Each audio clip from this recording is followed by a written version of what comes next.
Saludamos a esta hora a Gerardo Vega Medina. Él es abogado de la corporación de la Fundación Forjando Futuro. Gerardo Vega, bienvenido a Clickracia, el poder de la información un clic, la democracia y la información, formación para la democracia. Muy buen día, Roger, a la mesa de trabajo, a las personas que te siguen en estos programas día a día. Muchas gracias, Roger.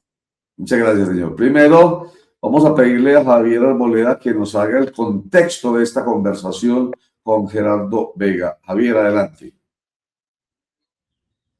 Pues muchas gracias, don Roger. Sí, efectivamente, ayer nos dimos cuenta de una noticia según la cual familias representadas por Forjando Futuros denunciaron a Puerto Piccicí por estafa agravada y abuso de confianza contra las víctimas del conflicto. Entiendo, doctor Gerardo Vega, que es un asunto de una reposición de unas tierras que se prometieron, se pactaron en su momento y en estos momentos todavía no se ha dado, pese a que el proyecto de Puerto Piccicí avanza como se tenía planeado.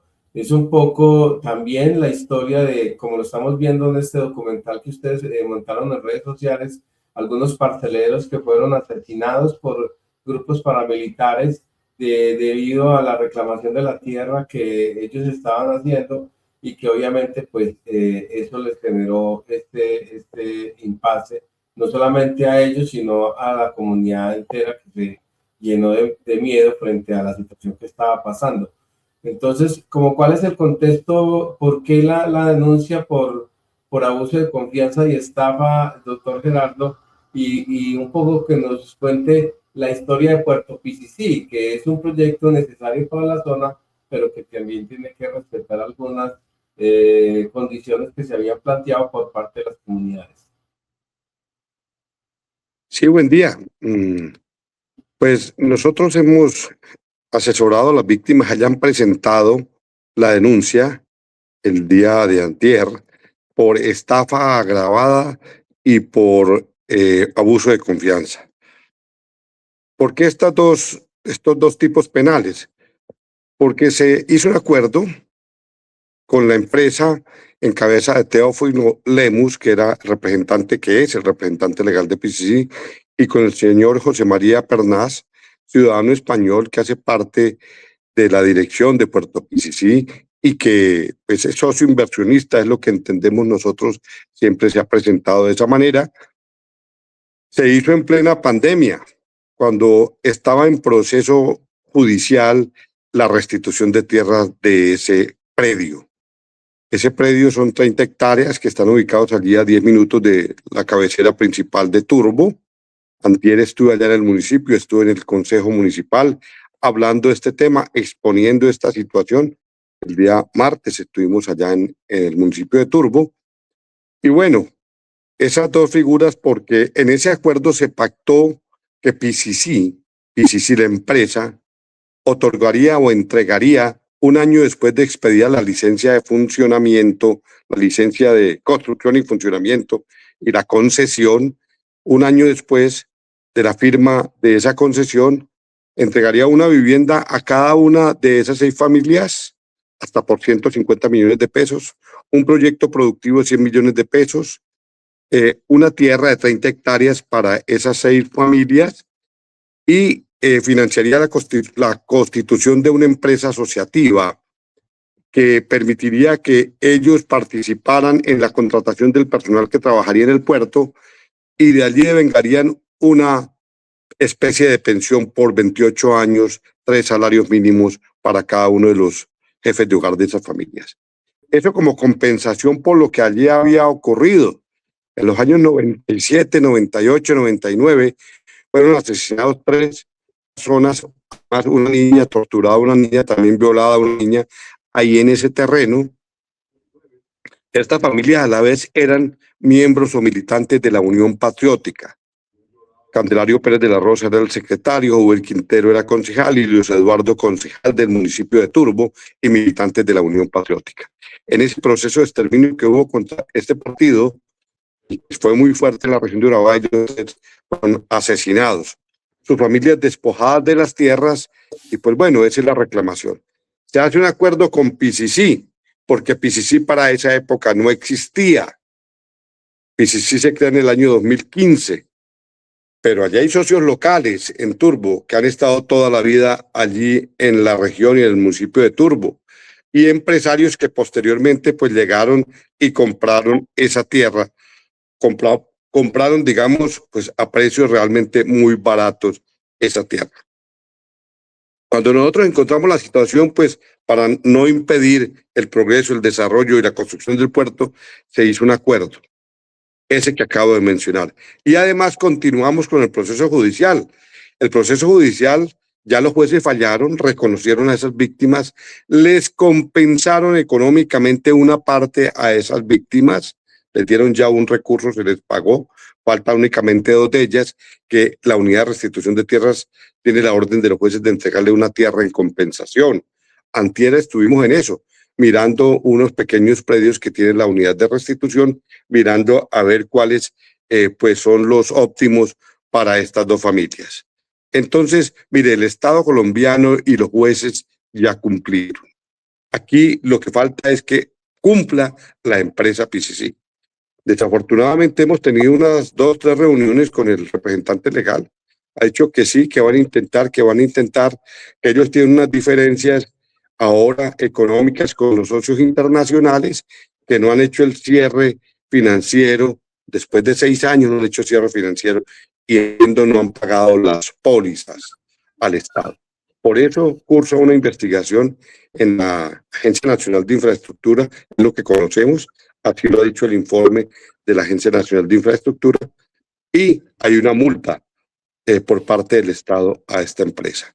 Entonces, nosotros estamos interviniendo de esa manera y hemos denunciado por estafa agravada y por abuso de confianza, en la medida en que esa empresa y sus directivos crearon la confianza suficiente, engañaron a las víctimas, porque en la parte final del acuerdo se establece que se recurriría a un tribunal de arbitramiento, que es privado, jueces privados, la justicia privada, tribunal de arbitramiento.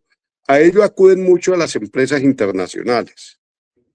Pero las víctimas, al acudir a ese tribunal de arbitramiento, se encuentra que la instalación y el pago de ese tribunal de arbitramiento cuesta aproximadamente 14.000 billones de pesos. Pues las víctimas no pueden sacar la mitad para la Constitución. Entonces hay un engaño. Y por eso la Corte ha dicho en las jurisprudencias que cuando se acude a una norma que es inocua, ineficaz, producto del engaño, pues no tiene validez y debe darse por nula. Entonces allí lo que constituye es un engaño que se constituye en estafa, porque era el conocimiento previo por parte de las empresas para acudir a un mecanismo que para víctimas de la violencia y víctimas del conflicto en Colombia se hace inocuo, se hace ineficaz. Pero algo, a ver, con toda la historia, las historias que nos cuenta Gerardo Medina son parecidas. Pareciera como que finalmente todo el esfuerzo... La historia se repite. Sí, pero lo que me llama la atención, Gerardo Vega, es que, pero menos mal, están ustedes, Podando Futuro, ahí detrás, que son abogados, usted que tiene toda la experiencia del mundo, todo su equipo de trabajo, ¿cómo era pues que estuvieran solos? Pero aún así, lo que a mí me llama la atención es que en derecho se logran decisiones que son favorables para las víctimas, en derecho, en nuestro Estado social, que a mí me encanta hacerle ese énfasis, porque estamos hablando de precisamente esa gente que ustedes defienden, de derecho constitucional, precisamente nuestra Constitución que habla tanto de las garantías de las personas que necesitan el apoyo del Estado. En fin, se logra en derecho, Gerardo Vega, el propósito, pero termina eso siendo como un canto a la bandera. Eso sí suena absolutamente triste y lamentable. Roger, mire, sí, usted ha señalado algo muy importante. El Estado ha cumplido, o sea, lo institucional, lo constitucional, lo de ley 1448. Los jueces fallaron, ¿cierto? Y a las personas por lo menos les han pagado una indemnización, una compensación, porque se solicitó fue compensación allí, porque las tierras ya son tierras anegadas, el mar está ahí, pues es para la construcción del puerto. Entonces, tierras que se puedan cultivar no se podrían cultivar. Y el Estado ordenó, el gobierno colombiano a través de sus jueces, ordenó la compensación y ya se ha pagado, ya se desembolsó y se les pagó a esas familias. Pero en lo que compete a la empresa privada, perdónenme que lo diga de esa manera, no han cumplido. Y llevamos desde el año 2021 hasta la fecha, deberíamos contar el año 2022, cierto que era un año después, y no han cumplido. Pues, ¿qué camino nos queda? Volver a recurrir a la justicia ordinaria, a la justicia, a la fiscalía, para que investigue a estas, pues a la junta directiva y en especial al representante legal y a los inversionistas que no han cumplido. Y es porque, para que nos explique bien esto, son socios internacionales y bueno, ahí mismo nosotros también tenemos en claro lo del bloque de constitucionalidad que tiene que ver con derechos de esta gente, que entonces tiene que ver con tratados, como quien dice, por ser socios internacionales, no se escapan a la decisión judicial. Exactamente, en lo penal, ¿cierto? En lo penal. En lo civil ellos acuden a ese tribunal de arbitramiento que es privado, que hay que pagarlo, que hay que contratarlo, que se constituye a través de la Cámara de Comercio y es allí donde evaden la responsabilidad. Yo creo decir que nosotros hemos hecho todo lo posible, las víctimas y cuando desde la Fundación Forjando Futuro se han hecho todas las gestiones ante el gobierno nacional para que PCC obtuviera la concesión del puerto, el permiso de funcionamiento, o les conceden utilizar esas tierras precisamente para que allí desarrollen sus actividades de puerto y la licencia de construcción del puerto. Yo estuve en el gobierno los 2 primeros años de este gobierno y allí con el comisionado Danilo Rueda ayudamos en esos trámites para que todo saliera. Las familias se hizo una reunión en Casa de Nariño con el director de la ANI de esa época, la ministra o el ministro de Transporte, autoridades judiciales que vieron que era un proyecto como se planteaba en su momento viable, posible y que iba muy adelantado, pero ahora dicen no haber hecho cierre financiero, no pagar las pólizas que corresponden y allí el proceso está estancado y no han cumplido. Yo quiero recordar una palabra que cuando se firmó el acuerdo, esto salió por medios de comunicación, lo cubrió todo el mundo, todos los medios de comunicación, cuando estábamos allí en la fundación con estos señores españoles y con los socios locales, y se firmó y se llevó a notaría. Es un acuerdo que está firmado en notaría por las partes, por los representantes legales y por los apoderados y por las víctimas. Uno de ellos dijo, no, es que si no cumplimos este acuerdo es porque somos muy malos empresarios. Es un acuerdo como sencillo, pues, para la inversión que tiene, para la magnitud de un proyecto de esos. Pues miren, hasta la fecha no ha cumplido, no han pagado un solo peso de lo que debían pagar, no han cumplido con una vivienda, con un pedazo de tierra, 30 hectáreas, ni con un proyecto productivo. Eso es lo que ha sucedido. Nosotros acudimos nuevamente entonces a las autoridades, como lo hemos hecho siempre, a los jueces, a la fiscalía, para que investigue y, de ser el caso, sancione a estas personas.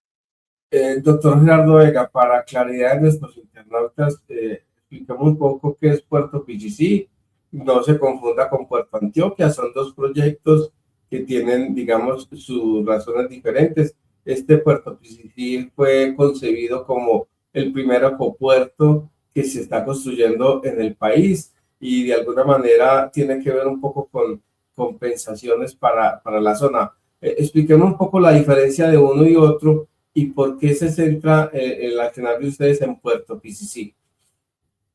Sí, porque son propietarios, concesionarios diferentes, son proyectos completamente diferentes.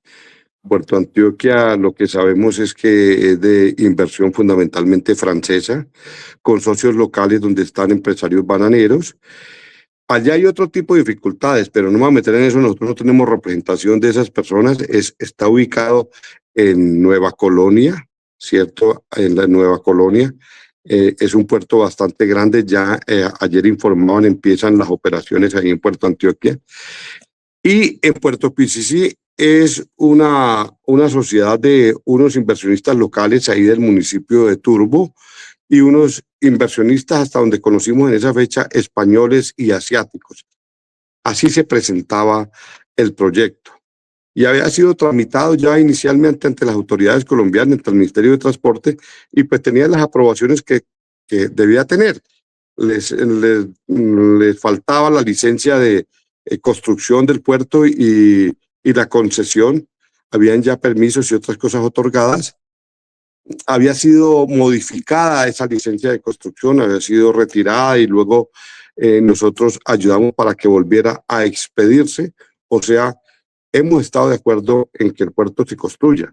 Pues allí saldrá carga pesada de esos sitios, pero es muy importante que no haya solamente uno, sino que hayan varios puertos. Mire, en este mundo del comercio, en este mundo es un mundo competitivo, sirve para los precios, para regular también los precios, y es muy importante pues que estén los dos puertos, PCC y Puerto Antioquia, pero son completamente diferentes, son propietarios diferentes, empresarios diferentes, está ubicado en sitios diferentes. No conozco más allá del tema de las licencias ambientales que tiene cada uno, deben haberlas cumplido desde que se han otorgado los permisos, y eso es lo que podría decir sobre las diferencias. Nosotros, las víctimas que representamos eran de la vereda Casanova, que da ahí a 10 minutos del centro, atrás de una estación de gasolina que se llama Las Garzas. No sé si los que conocen Turbo, y está como al frente del nuevo hospital de Turbo, que está hacia la salida, hacia Apartadó, a 10 minutos del centro de Turbo. Ahí queda la vereda Casanova y ahí es donde se construye el puerto. El otro está en el corregimiento de Nueva Colonia. Gerardo, buenos días, gracias por acompañarnos. Una pregunta, ¿ustedes qué esperan con estas denuncias? ¿O qué es lo que se espera que pueda pasar? Si hay, digamos, que forma de obligar a estas personas, porque además usted nos decía que hay un acuerdo firmado que se está incumpliendo. ¿Esta denuncia por estafa agravada y abuso de confianza sí llegará a algo? Bueno, nosotros esperamos a que la Fiscalía considere el conjunto del tema. El conjunto del tema es que hay unas propiedades ahí de PCC, que son los predios que aún están en cabeza de ellos. Si el proyecto no se puede reconstruir, pues que las víctimas les entreguen esa tierra allí nuevamente como correspondería, y que se adelante la investigación por estafa y por abuso de confianza, que es lo que pedimos. Eso lo pueden hacer perfectamente las autoridades, la Fiscalía General de la Nación, adelantar la investigación. Ya el Ministerio o las autoridades con Ministerio de Transporte tomarán las decisiones que corresponda, pero nosotros queremos que se ponga de salvaguarda los bienes que son esas tierras, para que se retornen a las víctimas que han reclamado, que son las víctimas originales, los propietarios originales de esas tierras. A propósito de víctimas, miremos y escuchemos a Wanderley Quintero, una de las víctimas, que da exposición y explica por qué esta demanda.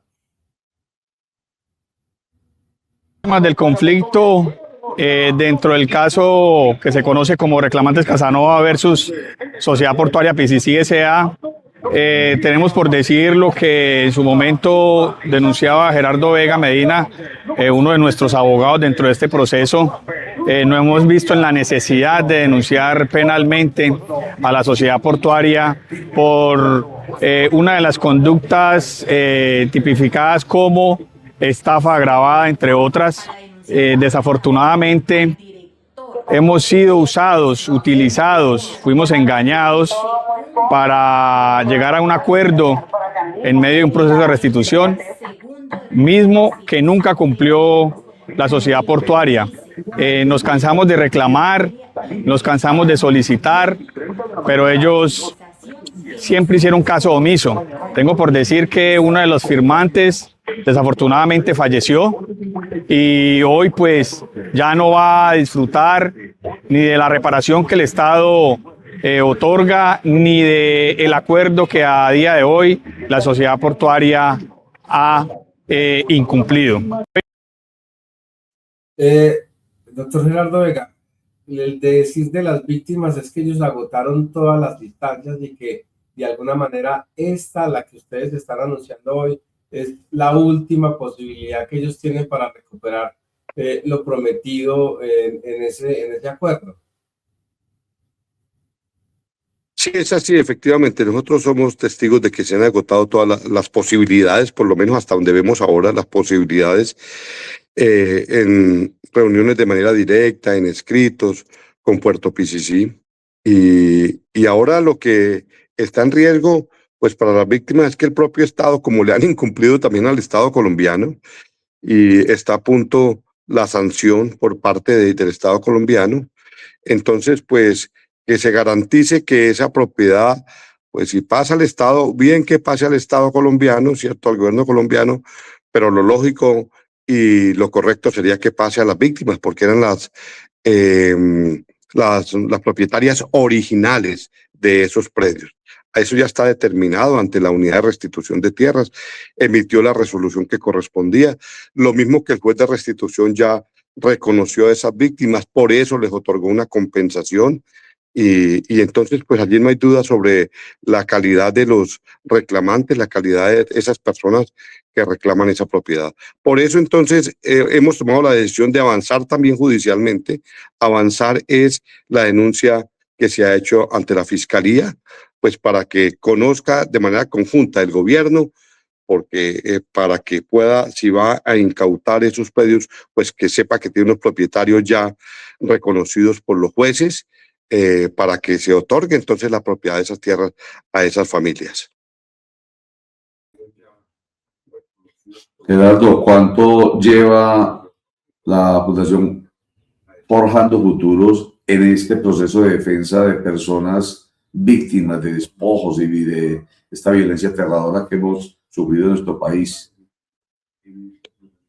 Roger, mire, nosotros empezamos esto como desde el año 2003, 2004, con unos procesos, primero acompañando a víctimas de California, ahí al lado del puerto de Puerto Antioquia, una vereda que queda ahí en cerca de California, de la vereda California, que queda cerca a a Nueva Colonia, de Turbo.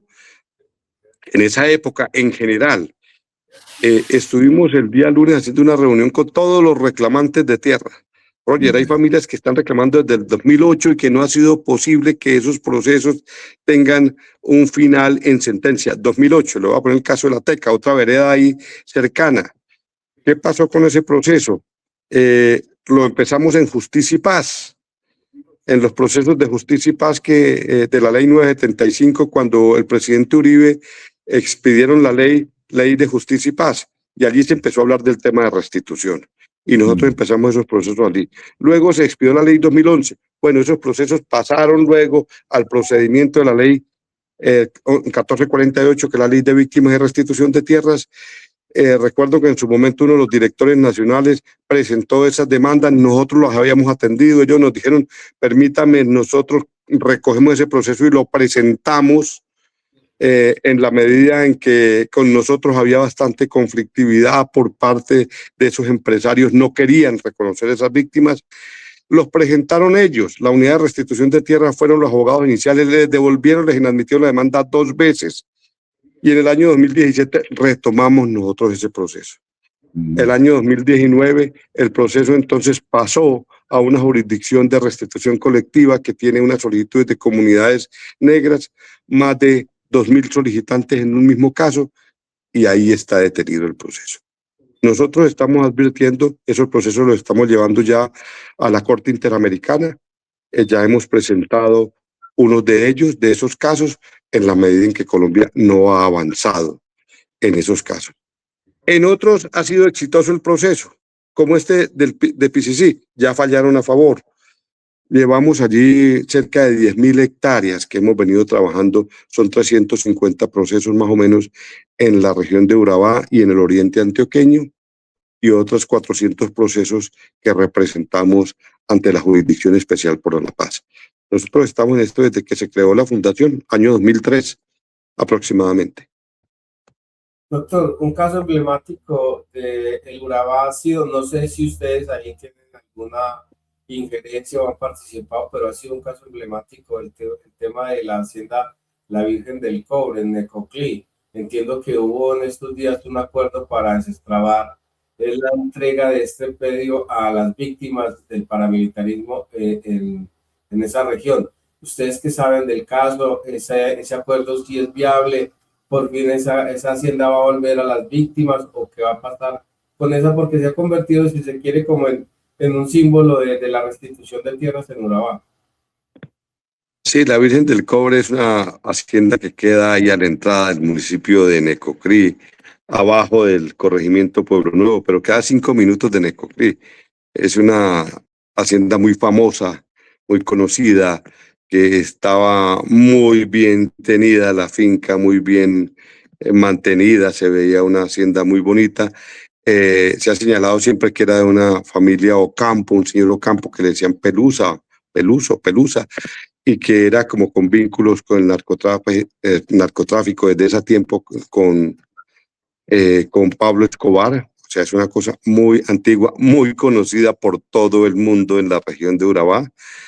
Y luego allí fue utilizada por grupos paramilitares, por los comandantes paramilitares. Allí hacían las reuniones. Estamos hablando de la época del 2000, 2007, 2008. En esa finca se hacían las reuniones que tenían que ver con el tema del acuerdo ese político por el cual fueron muchos después detenidos políticos en la región de Urabá, estuvieron en proceso, ya salieron. O sea, es una tierra que es emblemática desde el punto de vista que es conocida para toda la sociedad, para toda la gente. Decían que los administradores de allí pagaban profesores de las escuelas de Necoclí porque el Estado no tenía cómo. En fin, muchas versiones, muchas historias. Lo cierto es que esa finca fue incautada y por lo que he visto en medios, ahora no estoy de cerca en el proceso, no conozco la parte del proceso, ya en el expediente, he visto que la dirección de la Agencia Nacional de Tierras dice que está en el procedimiento de compra con la SAE. O sea, la SAE le vende unas tierras a la Agencia Nacional de Tierras y ellos se pueden comprar y entregar a víctimas. Es lo ideal es que eso esté en manos de los campesinos que no tienen tierra. Lo ideal es que esté en manos de personas que la necesitan, la tierra, cultivarla. Mejor si son asociaciones, si son organizaciones que puedan poner a producir las tierras, que son tierras bastante buenas, muy bien ubicadas, excelentemente ubicadas. Pues qué bueno que estén en manos de los campesinos, porque ya el procedimiento, hasta donde entiendo, se surtió por la SAE, está en manos de la SAE. Los jueces son los que ordenan al final que eso vaya a manos de la SAE y la SAE pues puede disponer de ellos. Qué bueno que disponga para entregárselo a campesinos pobres. Un último comentario que tiene que ver con lo que le preguntaba ahorita sobre la labor que realiza la Fundación Jugando Futuro. Hay satisfacción con tanto enredo, Gerardo. Ahí, en todos estos años de trabajo, hay satisfacción. Se levanta usted todos los días con ganas de seguir trabajando, o a veces dice, pues sí es una pérdida de tiempo.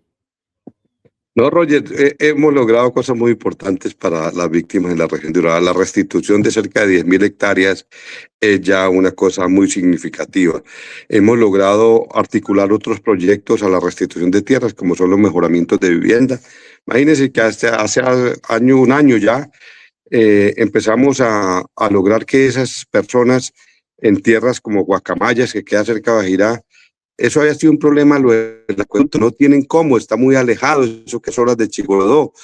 Pues encontramos un método que es extraer agua de pozos profundos y a cada una de esas viviendas les puso agua a 25 metros. Instalamos unos mecanismos con unas bombas de gasolina, otras eléctricas que jalan el agua y hoy la gente tiene agua y se logró construir una escuela allí en esa vereda, en Guacamayas, y ya los niños tienen agua ahí en el sitio de la escuela.